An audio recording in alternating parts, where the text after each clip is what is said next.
Right, hello, and welcome back to the 20 previews in 20 days, where today we shall take a look at the Kazakh outfit of Astana, which changed name or changed co-sponsor this year. Goodbye, Astana Premier Tech, and welcome, Astana, Kazakhstan. Right, let's delve into this.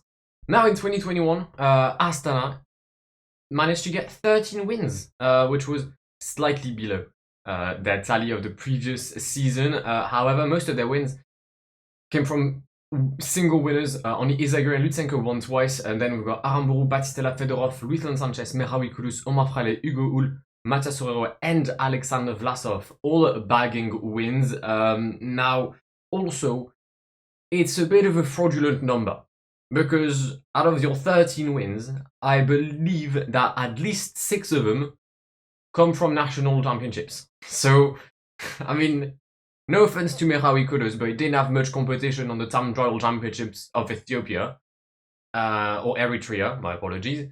And, I mean, same for Ugul, there's not many people able to compete on Canadian Time Trial. So, it's a 13 win, but kind of out there. 12th place in the UCR ranking, though, for the Astana team, which is decent. Obviously, the main focus of Astana is their Grand Tour, where Alexander Vlasov finished 4th of the Giro. They came to the Tour de France with Fulsang, who had claimed he wasn't going for the GC, and we quickly saw that he wasn't going for GC, but that Alexei Lutsenko was, and he finished P7 of the Tour de France, which was kind of surprising, if I'm being honest. But maybe a switch in ambitions for Alexei Lutsenko, the former Kazakh champion. And then we moved to the Vuelta, where Vlasov was there or thereabouts. He was like 4 minutes behind Primož Roglic, with 3 or 4 stages to go. Sadly, he crashed on stage 17 and then DNF'd 3 days after that. So he didn't finish the tour, but he was in the mix. So not too bad of a season for Alexei Lutsenko.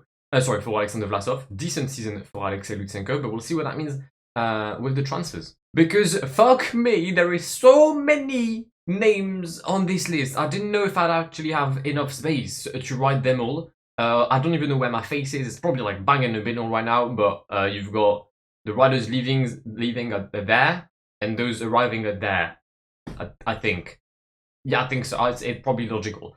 But joining the team, Vincenzo Nibali, going back to Astana. Miguel Angel Lopez, going back to Astana. Gianni Moscon, David de la Cruz, Andriy Zaitz, John Dombrowski, Conti, Velasco, Henao, Ryabushenko, Basso, Antonio Nibali, thank God he's got a brother, otherwise he'd be riding for fucking BSR Veddi, Michele Gazzoli, and Nürburgring Nurli Kasim. I know it's not called Nürburgring, it's Nürburgring, but still. Leaving the team, Jakob Vulsong, Luthan Sanchez, the Izagir brothers, Vlasov, Merawi Kudus, Omar Frale, Alex Aramburu, Hugo Hull, Oscar Rodriguez, Nikita Shtanov, Matteo Sobrero, Benjamin Perry, Jonas Grigard, Rodrigo Contreras, and Andrea Piccolo. That's a lot. That's a lot. And now if we analyze it a bit more, we'll start with the riders leaving. You're losing most of your Spanish core. Sanchez, Izagirre, Fraile, Aramburu, Oscar Rodriguez. You're losing your main rider in Alexander Vlasov. You're losing a rider who's been the focal point of your season for the past 5 years in Jakob Fuglsang. It's hard to lose that many riders. It really is. You're losing big names, and also Astana wasn't exactly sure that they would renew a season. So I think there was a big question mark around the entire team, which is probably why some of the riders decided to leave early. I mean, Vlasov was talking to other teams since February. He decided to join Bora, but there was huge rumor to him going to Ineos or other teams.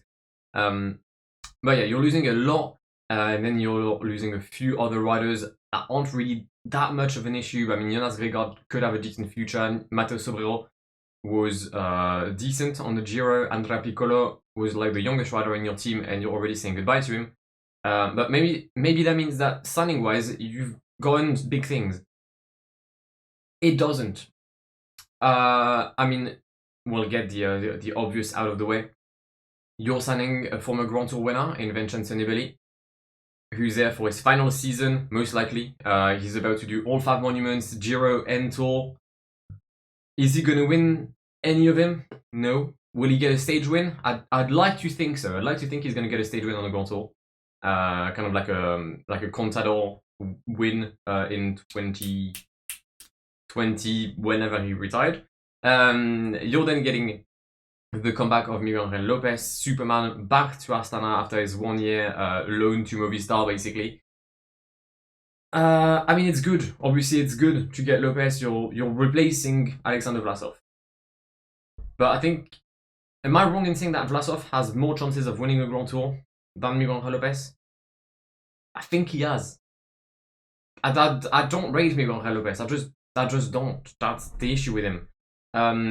You're getting some decent riders around him. David de la Cruz, promising climber, never really showed what he could when, or what he showed when he was with the Colin Quintu Ineos was kind of shit. UAE was kind of shit. So maybe with Astana he'll have a chance. And Rizait, going back home. Joe Dombrowski, stage 1 on the Giro, going to Astana. Conti, Velasco, Henao, Ryabushenko, all of those are capable riders when the road goes up. So I reckon they'll help Miguel Angel Lopez. But then Basso, Gazzoli, Nurli Kassim, they're probably here to fill up the numbers. Antonio Nibali, to be fair, it was decent with Trek Segafredo last year. So I was kind of rude. It's not like he's Juraj Sagan, so we'll allow it. And then you're signing Gianni Moscon. And Gianni Moscon is actually my ones to watch. Apart from Cofidis, I always take a young rider. With Cofidis, I took Kokar because I truly thought he was like the one to watch. But I could have taken a young rider. I can't do that with Astana because they don't have young riders. They've got 3 21-year-olds from Kazakhstan who haven't showed anything. And then I think the youngest rider that's able to do something is Harold Tejada, and he's 24 already. The reason I've gone for Gianni Moscon is that he could have been such a fan favorite rider if he hadn't been violent or racist. That sentence is kind of mad, but he's a very complete rider. He can do whatever he wants, whenever he wants, including pushing people off the bike. But he finished 4th of Paris-Roubaix last year, and let's be honest, he probably could have won it had he not crashed, then punctured, or the other way around, had he not punctured, then crashed. He got 4th of the World Championships in 2018 on the road race. I believe he got 5th the year prior to that, but he also got 4th in the time trial. He got 3rd in Lombardia. He's won twice this year on the Tour of the Alps. I believe he's won the Arctic Race of Norway. I mean, he is a very, very complete rider, able to perform on any kind of terrain. The only issue he's had is that he was riding for Ineos and never got his chance, kind of like a Michal Kwiatkowski kind of way. Although I'm not comparing the two to each other, but there's a similarity in the way that they're extremely strong, but they can't really show their things. Interestingly enough, he's running a team where someone like Alexei Lutsenko is already thriving, and I feel like there's a lot of similarities between Lutsenko and Gianni Moscon as a rider. So it'll be interesting to see what he does. I believe he's going to be already the leader's classic, or the leader on the classics for Astana, at least for the Flanders classics, that's for sure. So I think there's a lot of things to look out for Gianni Moscon. Only question mark, I believe there was some health issues that had been seen during the winter. I'm not extremely sure on what it is. I believe it's like a heart condition or something. So we'll make sure to get that fixed for Gianni Moscon. But I think he is a rider to keep an eye on because he can be everywhere. Now, what does that mean for Astana as a rating? I really struggle to give them something on the 2021 season. Because on one hand, they performed decently enough on the Grand Tours, on the purely GC result.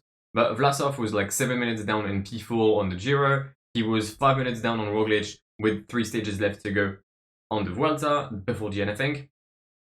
Lutsenko finished 7th of the Tour de France, which great. But you didn't get a stage win on either of the Grand Tours. You got like 2 stage wins, I believe, in World Tour, and that was Itzulia through Izagirre. Fulsang had a stinker of a season. Arambo only won once. it was weird. I gave them 3 stars because overall they were there. I checked like most of their results and they got like P3 on Paris. They got I don't know, like they had aggregate or like no, overall results that weren't bad. So I couldn't give them 2 stars. But it's really hard to define the 2021 season of Astana. It's really hard to rate it, in my opinion. Transfer-wise, 2 stars. Sure, you're getting Miguel Lopez, you're getting Yanni Moscon, you're getting Vincenzo Nibali, you're getting the Shark back. Cool. But I mean, at this point, I'm afraid that the Shark ain't got no teeth. And also, you're losing so much. All of what you're losing, you're not replacing. Or at least, like, you're not replacing 80% of what you're losing. And that's not good. Ambition, 3 star. I mean, you still have Lutsenko, so you're aiming for the classics. You've got Moscon, so you're aiming for everything, including opponents. You've got Lopez, so you're aiming for like a top 3 on the Grand Tour until stage 20. Not too bad. And kit-wise, it's kind of similar to last year. And by kind of similar, I mean the exact fucking same. But I liked it last year, so I'm going to give it 3 star. Meaning that overall, it's an 11 out of 20, which is 2.75 out of 5. I know it doesn't exactly equal to that, but we'll take it. Actually, it does. Actually, it does equal to that. I'm quite stupid. But yeah, that's about it for Astana.